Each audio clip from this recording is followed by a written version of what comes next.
Hello friends, welcome to Uttarakhand achiever. Last class में आपने देखा था कि किस प्रकार से सामाजिक विकास का शिक्षा में प्रभाव पड़ता है और समाज और शिक्षा आपस में अंतर संबंध किस प्रकार से। जो आपकी नेक्स्ट बुलेट है वो है आपके पास नई आर्थिक सुधारों और वैश्वीकरण का शिक्षा पर प्रभाव। क्या क्या शिक्षा पर प्रभाव पड़ता है, इसको हम लोग इन बुलेट्स को जानने से पहले हम लोग नॉर्मली समझते हैं कि क्या क्या प्रभाव पड़ सकता है। तो यदि आपके पास आर्थिक सुधार हो रहा है, आपके पास इकोनॉमिकल ही कोई चीज़ अच्छी हो रही है, आपके पास पैसा आ रहा है, तो आप क्या कर सकते हो कि आपका इंफ्रास्ट्रक्चर बहुत अच्छा हो सकता है। इंफ्रास्ट्रक्चर आपकी बिल्डिंग के लिए बोल सकते हैं कि आपकी जो चार दीवार हैं वो अच्छी हो सकती हैं, आपका मैदान अच्छा हो सकता है, आपके पास खेल के उपकरण ले सकते हो, आप नई नई शिक्षण पद्धति में जो भी टीएलएम यूज़ हो सकता है उसका यूज़ कर सकते हो, आईसीटी का प्रयोग कर सकते हो अगर आपके पास आर्थिक सुधार हो रहे हैं। तो ये सब किसके अंदर आते हैं, जो जो नई नई योजनाएं आपके पास आ रही हैं उन योजनाओं को लागू कर सकते हो। ये सब आर्थिक सुधार अगर हो रहा है आपके विद्यालय में, शिक्षा में, तो आप ये सब कुछ अपने विद्यालय में प्रयोग कर सकते हैं। इसके बाद हमारे पास है वैश्वीकरण का। वैश्वीकरण मतलब आप ग्लोबल में, आप ग्लोबलाइजेशन में आपको कैसे प्रभाव पड़ा है हमारे पास शिक्षा में। 1991 के बाद, जैसे कि लास्ट क्लास में भी जाना था कि एलपीजी, लिबरलाइजेशन, प्राइवेटाइजेशन और ग्लोबलाइजेशन जैसी भारत में आया, जैसी भारत ने इसके लिए अपने हाथ खोले, वहाँ पे से बहुत अच्छा शिक्षा हुई है। हमारे जो भारत का बच्चा है वो विदेश में जाके पढ़ सकता है, विदेश का बच्चा हमारे यहाँ आके पढ़ सकता है। हमारे पास पीएचडी स्कॉलर्स हो गए हैं, हमारे पास जो नई नई टेक्निक्स ग्लोबल में चल रही हैं, विश्व में चल रही हैं, वो सारी की सारी भारत में आ रही हैं और हम नए नए ज्ञान को अपने अंदर समा रहे हैं। तो वैश्वीकरण का अर्थ है कि आप अपनी शिक्षा को बाहर से विश्व में किस प्रकार से आप ला रहे हो, या फिर विश्व की शिक्षा को आप किस प्रकार से अपनी शिक्षा में जोड़ रहे हो, वो सब किस में आता है, वैश्वीकरण में आता है। इसको एक एक बुलेट करके पढ़ते हैं। तो पहली बुलेट जो आपके पास है, शिक्षा की सार्वभौमिकता। अब जब आर्थिक सुधार हुए, वैश्वीकरण हुआ शिक्षा में, तो शिक्षा की क्या हुई, सार्वभौमिकता हुई। सार्वभौमिकता मतलब यूनिवर्सलाइजेशन ऑफ एजुकेशन। आपको पता है कि हमारे पास क्या है, RT 2009 है और सर्व शिक्षा अभियान के साथ हमारे पास 86 कॉन्स्टिट्यूशन अमेंडमेंट हुआ था, 86वां संविधान संशोधन हुआ था। वहाँ से ये बात आई है कि जो हमारे पास शिक्षा का अधिकार क्या है, हमारे पास हमारा मौलिक अधिकार है। तो शिक्षा की सार्वभौमिकता हुई है। अब जहाँ जहाँ स्कूल नहीं थे, एसएसए का नाम आया है। अब एसएसए, सर्व शिक्षा अभियान प्लस रमसा, राष्ट्रीय माध्यमिक शिक्षा आयोग, इन दोनों को मिलकर 2017 में से समग्र शिक्षा हो गया है, समग्र शिक्षा हो गया है। ठीक है, तो अब समग्र शिक्षा 2022 से 2.0, समग्र 2.0 स्टार्ट हो चुका है। तो यहाँ से ही बात क्या आई है कि बच्चे को घर घर तक शिक्षा पहुँचानी है। यदि कोई बच्चा डिसेबल है तो उसको कोई स्पेशल एक टीचर जाएगा, उसको घर में पढ़ाएगा। वो सार्वभौमिकता हुई, हर एक बच्चा पढ़ना चाहिए, 6 से 14 साल का निःशुल्क अनिवार्य शिक्षा हुई। ये सब नए आर्थिक सुधार थे। अगर आपके पास पैसा नहीं होता तो आप ये नहीं कर सकते थे। टीचर्स को भी पे करनी होती है, या फिर कहीं स्कूल खोलना है तो उसके लिए भी पैसा चाहिए। और ये आइडिया हमारे पे कहाँ से आया, इससे पहले आपने पढ़ा होगा आरटी को लागू करने वाले में भी हम लोग कितने राज्य में, राष्ट्रीय में हम लोग बहुत पीछे नंबर पे हैं अभी। तो मतलब इससे पहले बहुत सारे राष्ट्रीय हैं ऐसे हैं जिन्होंने क्या कर दिया है, आरटी को लागू कर दिया। तो वहाँ से विश्व में हमने जाना कि इस तरीके से हम लोग क्या कर सकते हैं, यूनिवर्सलाइजेशन कर सकते हैं। तो ये हमको कहाँ से पता चला है, विश्व से पता चला है, और वहाँ से ये शिक्षा पे प्रभाव पड़ा है। वहीं नई आर्थिक सुधार से क्या हुआ है, हमारे पास हर जगह विद्यालय खुले हैं, जिसके कारण शिक्षा की सार्वभौमिकता हो पाई है। बालिका शिक्षा को प्रोत्साहन, बालिका शिक्षा के लिए बहुत सारे स्कूल खोले गए हैं, जैसे कस्तूरबा गांधी स्कूल खोला गया है, बालिकाओं के लिए आरक्षण दिया गया है। तो ये सब कैसे हुआ है, जब हम लोगों ने कई और कंट्रीज़ में ये देखा है, जब हम लोगों ने देखा है कि इससे बहुत अच्छी चीज़ें हो रही हैं, वहाँ से हमने अपने भारत में भी ये लागू किया। वहीं नई आर्थिक सुधार के लिए जो कस्तूरबा गांधी है उन्हें खोला, उसमें जो फीस है वो नहीं पड़ती है, बच्चों को पेपर देना पड़ता है। ऐसे बहुत सारी योजनाएं जो हमने बालिकाओं के लिए चलाई हैं, जैसे कि जो हमारे पास 2014-15 में बेटी बचाओ बेटी पढ़ाओ वाली, ठीक है। इसके बाद नेक्स्ट है SC/ST के लिए शैक्षिक पहल। तो जो शैक्षिक पहल आई है उसमें हम लोगों ने बहुत सारे विद्यालय खोले हैं जो हम लोगों के पास आदिवासी क्षेत्र में जाके, और वहीं आदिवासी क्षेत्र में जाके आदिवासी क्षेत्र के ही लोगों को वहाँ क्या किया है, शिक्षा मतलब शिक्षक को नियुक्त किया है कि लोग अपने आपस में जुड़ सकें। ये नहीं और आर्थिक सुधार से ही हो पाया। अगर पैसा नहीं होता, आर्थिक सुधार नहीं हो पाते हमारे पास, और शायद में आज ये भी नहीं हो पाता। स्पेशली ये बात आ ही रही है जब आप इसमें लिखना चाहोगे तो आपको 1991 में से जब हमारे पास LPG हमारे भारत में आया है वहीं से सारी चीज़ों का बात की गई है। आप इसको भूमिका बांध के पूरी की पूरी ये जो बुलेट्स हैं वो लिख सकते हो। प्रभावी शिक्षण अधिगम प्रक्रिया की व्यवस्था TLM ला सकते हो आप लोग। बाहर के जो वर्चुअल क्लासेस हैं उनको दिखा सकते हो। बाल केंद्रीय शिक्षा व्यवस्था का विकास 1992 में आया था हमारे पास यशपाल कमेटी।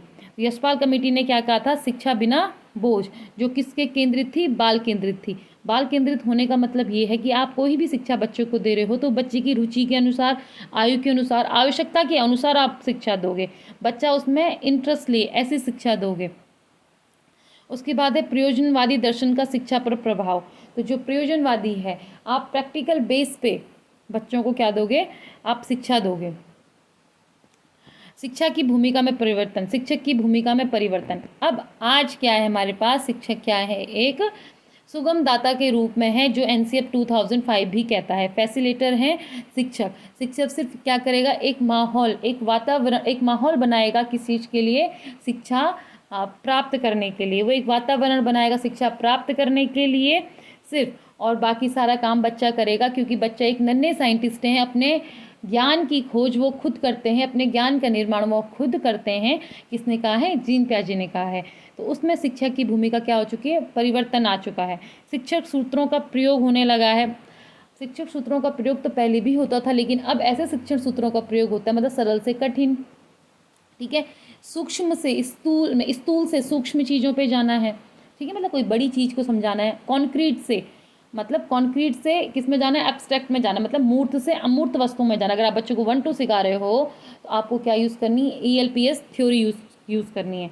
तो ELPS थ्योरी क्या है हमारे पास, ELPS थ्योरी मतलब आप सबसे पहले बच्चों को अनुभव प्राप्त कराओगे, एक्सपीरियंस को दोगे, ठीक है। उसके बाद बच्चे को उसकी भाषा, लैंग्वेज, उसकी भाषा का प्रयोग करोगे। फिर बच्चे को कोई पिक्चर दिखाओगे, उसके लास्ट में आप सिंबल बताओगे, मतलब कि एक का सिंबल ये है, वो आप लास्ट में बताओगे। उससे पहले आप कोई पिक्चर दिखाओगे, पिक्चर फिर उसका लैंग्वेज में कहोगे, भाषा में कहोगे आपके यहाँ इसको क्या चीज़ें कहते हैं, और अनुभव कराओगे कि ये चीज़ क्या है। इस तरीके से हम क्या करते हैं, बच्चे को मैथ सिखाते हैं। तो ये भी क्या है हमारे पास, एक शिक्षण सूत्र है बच्चों को पढ़ाने का। शिक्षण सिद्धांतों का प्रयोग करोगे। शिक्षण सिद्धांत जो होते हैं, जैसे कि रुचि का सिद्धांत, उपयोगिता का सिद्धांत, व्यवहारिकता का सिद्धांत, भविष्य के प्रयोग का सिद्धांत, ये सारे किस के सिद्धांत हैं आपके पास, शिक्षण के सिद्धांत हैं। गुणवत्ता शिक्षा की व्यवस्था, गुणवत्तापूर्ण शिक्षा की व्यवस्था। अब गुणवत्तापूर्ण शिक्षा क्या होती है, ऐसी शिक्षा जो बच्चे को भविष्य में एक अच्छा नागरिक बनाए, उसका सर्वांगीण विकास कर सके। जैसे पहले था हमारे यहाँ पे सिर्फ किस चीज़ का मापन होता था, मानसिक शक्तियों का मापन होता था। मानसिक शक्तियाँ, बच्चा अगर पढ़ पा रहा है, अगर ये टेस्ट दे पा रहा है, रटन प्रणाली पे ज़्यादा फोकस था कि अगर ये कर पा रहा है, मार्क्स ले पा रहा है, तभी हमारे पास क्या है, वो बच्चा पढ़ने में अच्छा है। लेकिन आज CCE का प्रयोग करके हम लोग बच्चे का ऑलराउंड डेवलपमेंट चेक कर रहे हैं। NEP 2009 भी 2020 भी इसी बात का प्रयोग करती है कि हमें बच्चे का 360 डिग्री क्या करना है, आकलन करना है। जहाँ पे उसका दोस्तों द्वारा उसका आकलन, या फिर स्वयं के द्वारा उसका आकलन, तथा शिक्षक द्वारा उसका आकलन रखा गया है। नेक्स्ट है आपके पास, शिक्षा सामाजिक परिवर्तन का वाहक है। तो सबसे पहले सामाजिक परिवर्तन होते क्या चीज़ हैं, समाज में पहले जो व्यवस्था या दशा थी, यदि उसमें कोई अंतर आ रहा है, इसमें समाज में परिवर्तन संभव है, तो उसे हम सामाजिक परिवर्तन कहते हैं। सामाजिक परिवर्तन हो सकता है, हर तरीके से होता है। मैंने कहा था सकारात्मक भी होता है और नकारात्मक भी होता है। अगर सकारात्मक परिवर्तन होता है तो उसमें सकारात्मक प्रभाव हमारे समाज में पड़ेगा, लेकिन अगर नकारात्मक परिवर्तन हो रहा है तो नकारात्मक प्रभाव हमारे समाज में पड़ता है। अब देखते हैं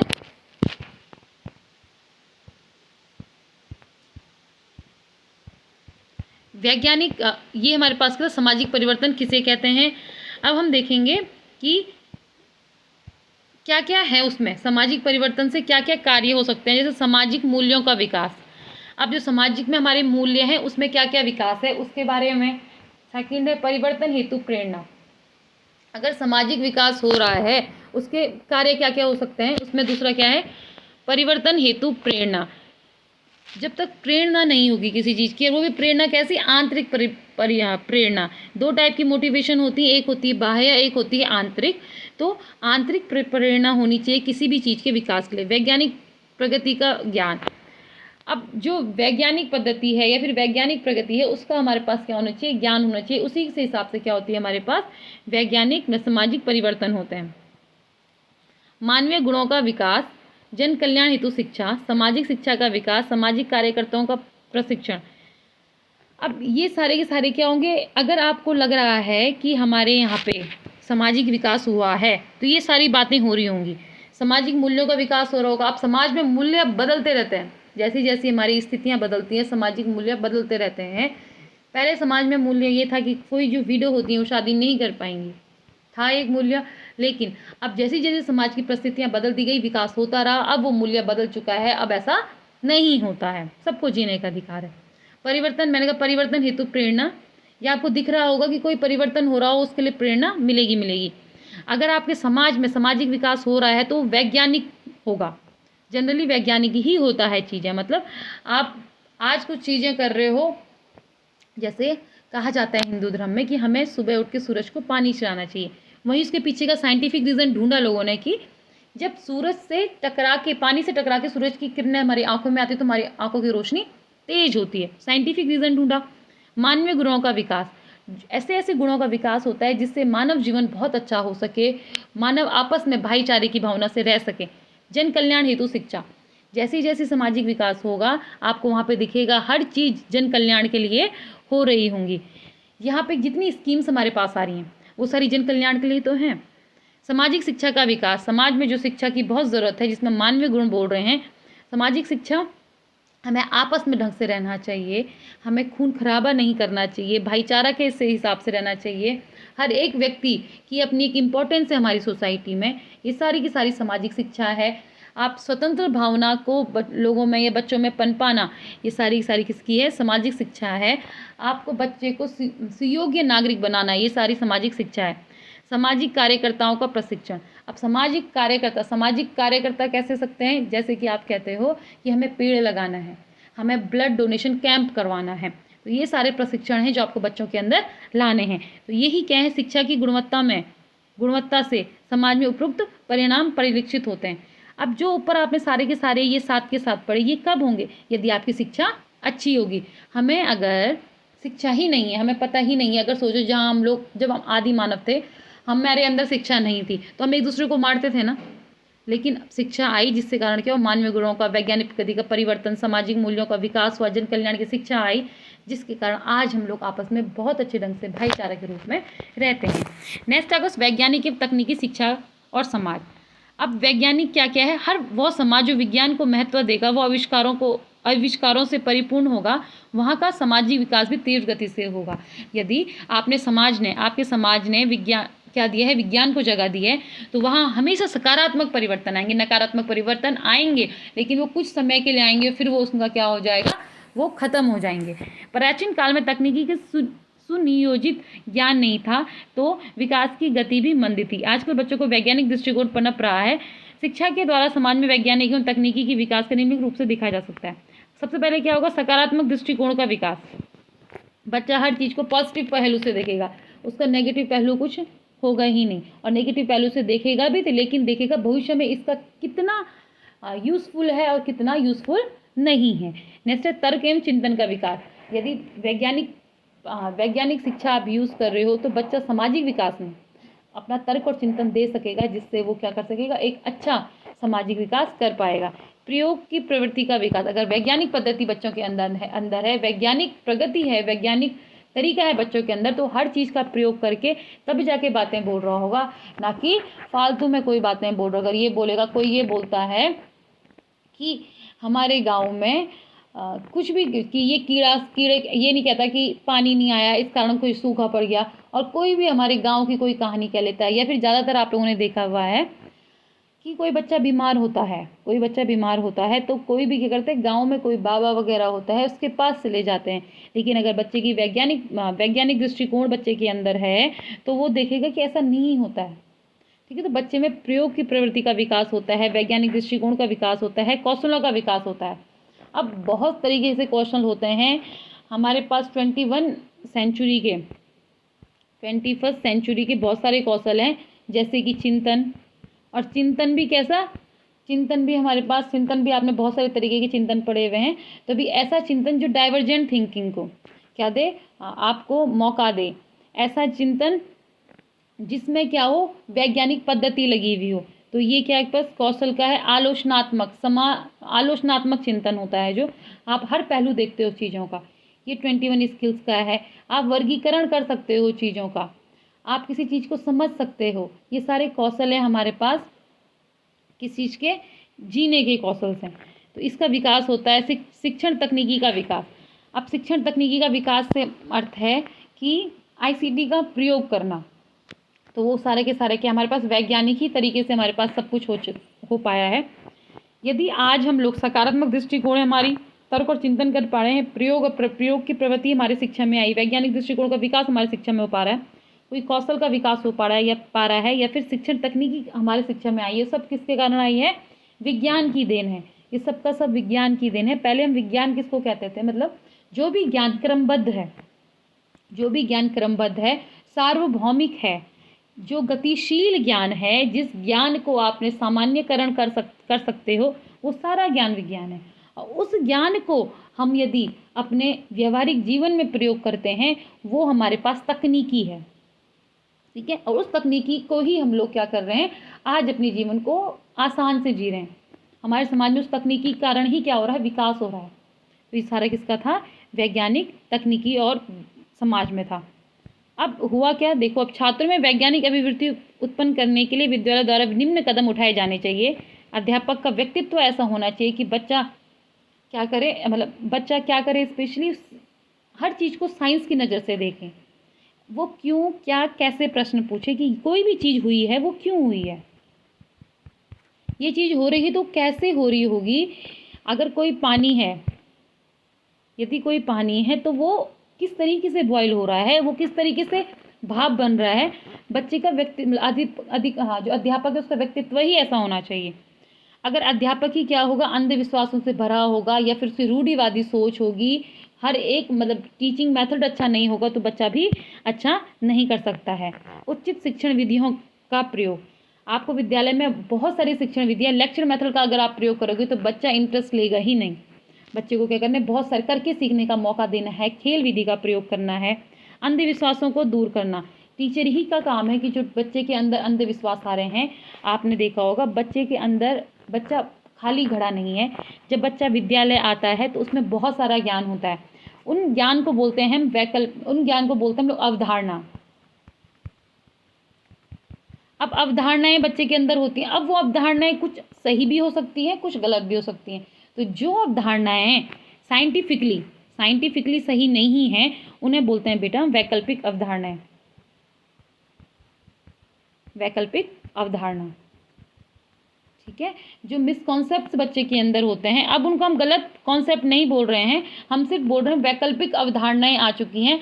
अब शिक्षक का काम है उस वैकल्पिक अवधारणा को साइंटिफिकली मॉडरेट करके एक अवधारणा का रूप देना। यही क्या होता है, अंधविश्वासों को दूर करना साइंस का काम है। स्पेशली छात्रों द्वारा विज्ञान साहित्य का प्रयोग करना। अब विज्ञान के हमारे पास बहुत सारे लिटरेचर है, साहित्य है, विद्यालय इन चीज़ों को यूज़ करेगा तभी जाके बच्चे में वैज्ञानिक दृष्टिकोण आप क्या कर सकते हो, उत्पन्न कर सकते हो। ठीक है, अब किस किस चीज़ क्या क्या ज़रूरत है वैज्ञानिक दृष्टिकोण उत्पन्न करने की, ज़रूरत क्या है, जिज्ञासु प्रवृत्ति उत्पन्न करना। अध्यापक का व्यक्तित्व जो पर बात हुई है, कक्षा का वातावरण ऐसा हो कि बच्चा जिज्ञासु बन सके और अंधविश्वासों को दूर करना। तो ये आपके पास थी जो आपकी 3rd यूनिट थी शिक्षा, हाँ, सामाजिक विकास में। जो आपके करो सामाजिक विकास और शिक्षा में, या फिर समाज और शिक्षा में क्या अंतर संबंध है, उसके बारे में। Thank you, subscribe and share.